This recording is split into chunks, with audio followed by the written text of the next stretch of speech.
Il était une fois un roi qui nourrissait un grand respect envers le prêtre de son royaume.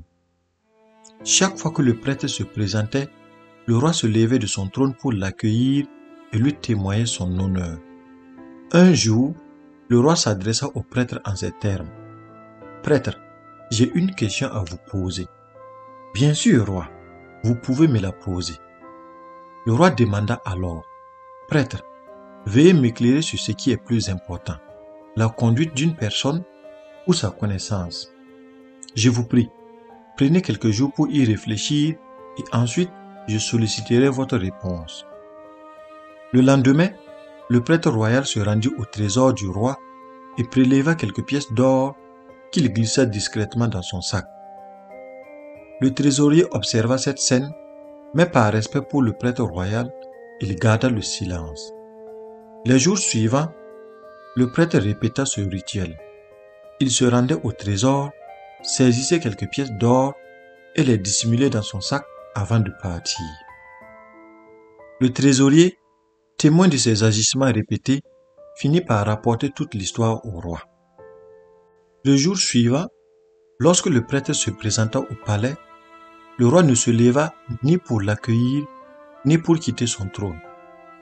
Le prêtre royal comprit alors que l'affaire des pièces d'or subtilisées au trésor était parvenue aux oreilles du roi. Se levant de son trône, le roi interrogea le prêtre.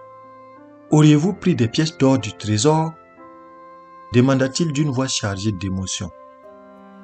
Le prêtre répondit sans détour. « C'est la vérité. » Le roi, indigné, poursuivit en demandant. « Pourquoi avez-vous fait cela?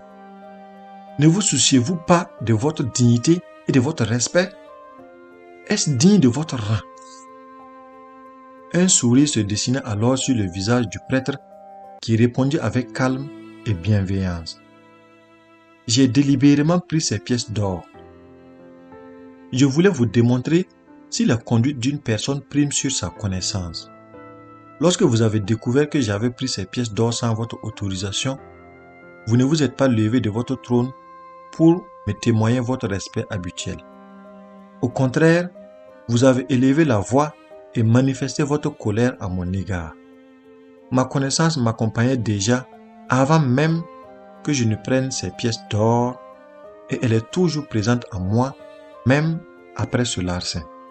Cependant, dès que vous avez découvert mon vol, vous avez perdu tout respect à mon égard.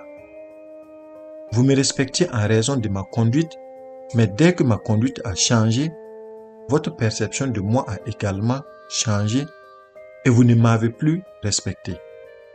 Voilà ma réponse à votre question posée il y a quelques jours. » Le roi comprit enfin le message que le prêtre cherchait à lui transmettre.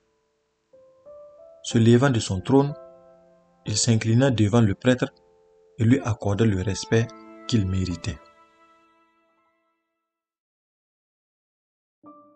Vous voyez, dans la vie, nous constatons que vivre respecté est une aspiration universelle. Chacun souhaite obtenir le respect de son travail, de sa famille et de la société.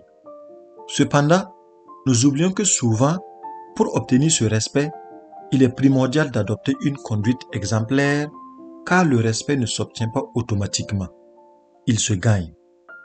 Nous pouvons gagner le respect des autres grâce à notre bonne conduite et à nos bonnes manières. Même l'éducation, la position sociale et la richesse ne peuvent pas nous garantir le respect si nous ne nous comportons pas de manière exemplaire.